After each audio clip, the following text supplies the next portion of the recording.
কিন্তু হাসিনা ফেরাউনের উৎপাতে তারা নিজের মাহফিল করতে গিয়ে সংগঠনের নাম সহ পরিবর্তন করতে বাধ্য হয়েছে। আল্লাহ তাআলা ওই ফেরাউন থেকে আমাদেরকে নাজাত দিয়েছে, কিন্তু ফেরাউন চলে গেলেও ফেরাউনের চেলারা তো রয়ে গেছে। তাদের উৎপাত থেকেও আল্লাহ আমাদের নাজাত দান করুক, আমিন। জোরে করে বলেন। আপনারা মুফতি আমিনী শহীদ বাড়িয়ার সন্তান, আপনারা ফখরে বাঙ্গাল তাজুল ইসলামের সন্তান, আপনারা বড় হুজুর সিরাজুল ইসলাম রহমাতুল্লাহ আলাইহির সন্তান আপনারা।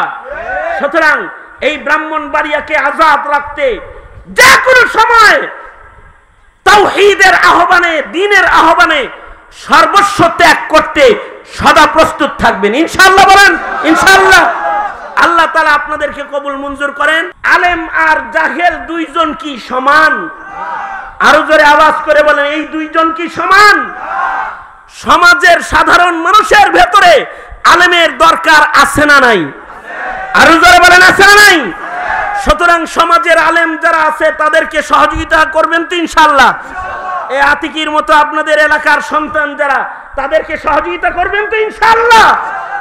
তৈয়ার তো? হাত তুলে ওয়াদা করেন ইনশাআল্লাহ। এই সরকারের কমিশনের এই ধৃষ্টতার প্রতিবাদে আগামী 17 তারিখে শেখুল হাদিস ইবনে শেখুল হাদিস আল্লামা মামুনুল হক সাহেব ব্রাহ্মণবাড়িয়াতে আগমন করবেন। জাতির বিবেক খোলার মতো বক্তব্য নিয়ে আপনারা শরীক থাকবেন ইনশাআল্লাহ। এই যে সংগঠনটা এখানে চলছে, এটারও কিন্তু এক সময় নাম ছিল খেলাফতে মজলিস, এটার নাম ছিল আনসারী সাহেব হুজুর রহমাতুল্লাহ আলাইহি, তিনি এটার নাম দিয়েছিল। 500 বছর লাগে, তার মানে এরকম 500 বছর হইলে 7 আসমান পর্যন্ত যাইতে কত বছর? 3500 বছর তো খালি ফাঁকা জায়গা, আর প্রশস্ততায় আছে 500 বছর। সব মিলায় জিলে 7 আসমানের উপরে উঠতে লাগবে 7000 বছর। আচ্ছা, এই 7000 বছরের আয়তনের এই বিশাল এই পৃথিবী, 7 তবক জমিন ও আসমান, বিশাল না? এখন এবার শুনেন, ইবলিস যায়া এক আবেদ অলি বুজুর্গরে বলতাছে যে, আচ্ছা এই অলি বুজুর্গ সাহেব, একটা প্রশ্ন লয়ে আইছি। মানুষের বেশে গেছে কে? গেছে কে? গেছে এই মানুষের বেশে কে গেছে? সাথে কারা কারা আছে? হের সংগঠনের সব লোকেরা আছে, মানে ইবলিসের সংগঠনের যত ইবলিস আছে সব সাথে আছে। যায়া অলি বুজুর্গরে যায় বলে, এই বুজুর্গ, আল্লাহর ওলি, আপনার কাছে একটা প্রশ্ন লয়েছি, প্রশ্নটা একটু খেয়াল করে শুনেন। কেউ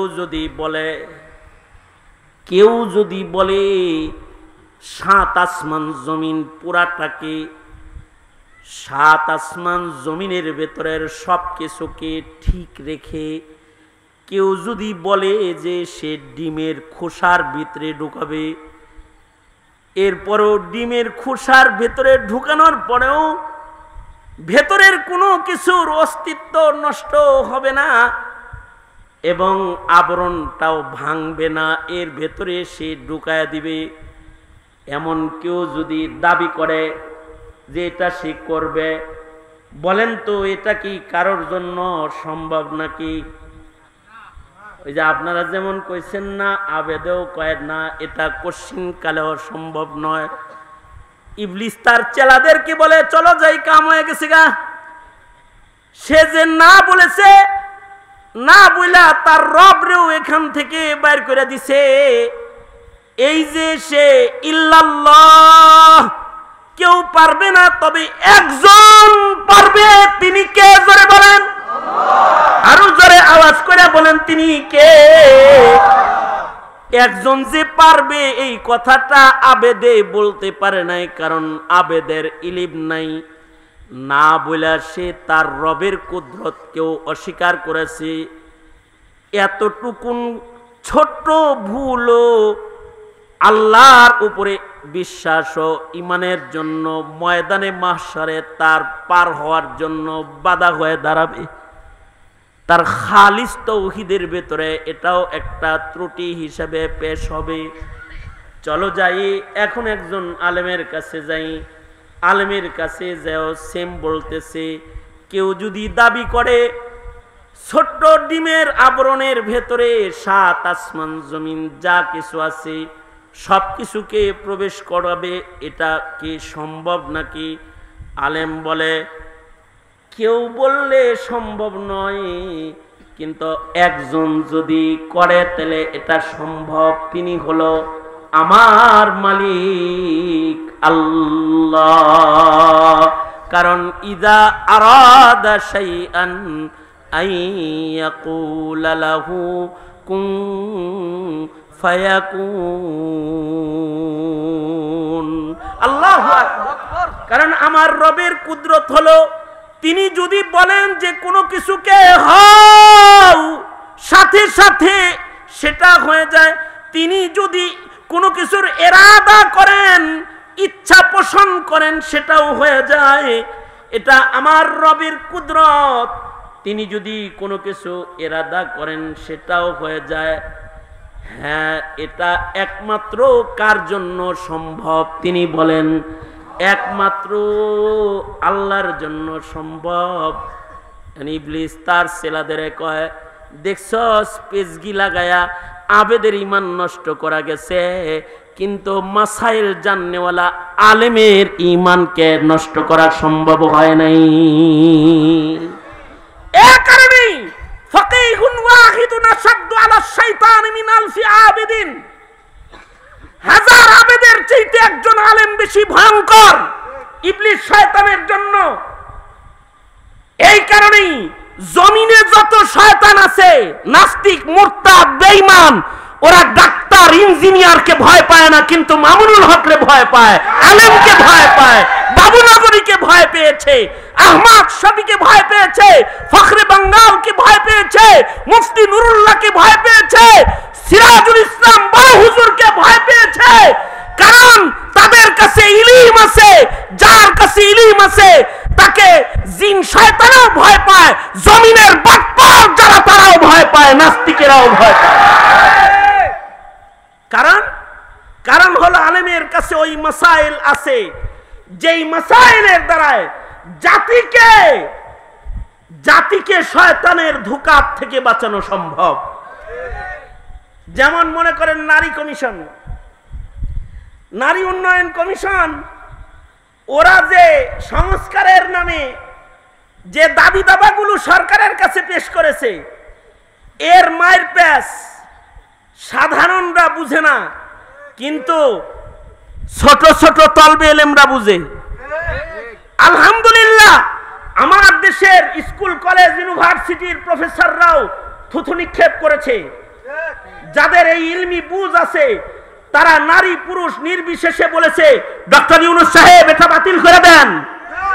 কিন্তু ডক্টর সাহেব পশ্চিমাদের হালুয়া খাইতে খাইতে তার মাথা এত নষ্ট হয়েছে, এখনো পর্যন্ত কোনো কথা বলার ক্ষমতা তার হয় না। কারণ কি? কারণ হলো ইলমি যোগ্যতার দৌরত্বের অভাব।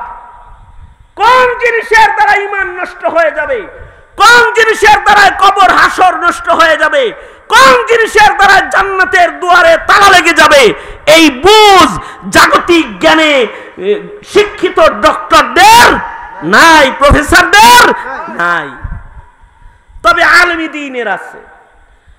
সুতরাং বুঝে থাকলে বলেন সংক্ষেপ কথা, আলেম আর জাহেল দুইজন কি সমান?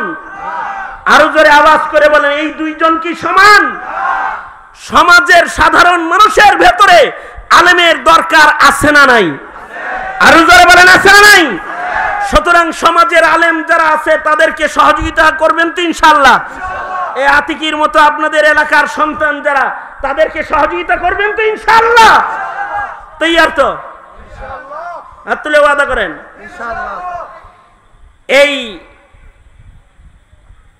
এই সরকারের কমিশনের এই ধৃষ্টতার প্রতিবাদে আগামী 17 তারিখে শেখুল হাদিস ইবনে শেখুল হাদিস আল্লামা মামুনুল হক সাহেব ব্রাহ্মণবাড়িয়াতে আগমন করবেন।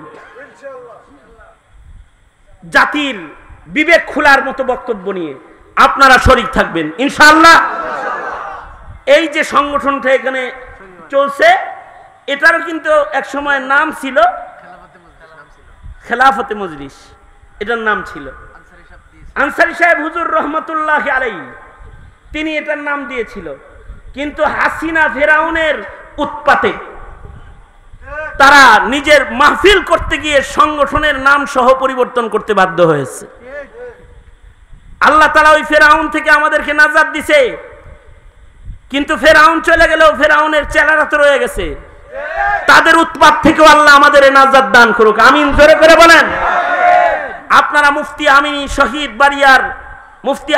শহীদ বাড়িয়ার সন্তান, আপনারা ফখরে বাঙ্গাল তাজুল ইসলামের সন্তান, আপনারা বড় হুজুর সিরাজুল ইসলাম রহমাতুল্লাহ আলাইহির সন্তান আপনারা। সুতরাং এই ব্রাহ্মণবাড়িয়াকে আজাদ রাখতে যে কোনো সময় তাওহীদের আহ্বানে, দ্বীনের আহ্বানে সর্বস্ব ত্যাগ করতে সদা প্রস্তুত থাকবেন ইনশাআল্লাহ। বলেন ইনশাআল্লাহ। আল্লাহ তাআলা আপনাদেরকে কবুল মঞ্জুর করেন, এই সংগঠনকেও কবুল মঞ্জুর করেন। উলামায়ে দ্বীনদের মর্যাদা বুঝার তৌফিক দান করেন, উলামায়ে দ্বীনদের পিছে চলার তৌফিক আল্লাহ আমাদেরকে দান করেন, আমিন বলেন। সবাই ইস্তিগফার পড়েন। আস্তাগফিরুল্লাহ রাব্বি মিন কুল্লি যামবি ওয়া আতুবু ইলাইহি লা হাওলা ওয়ালা কুওয়াতা ইল্লা বিল্লাহিল আলী।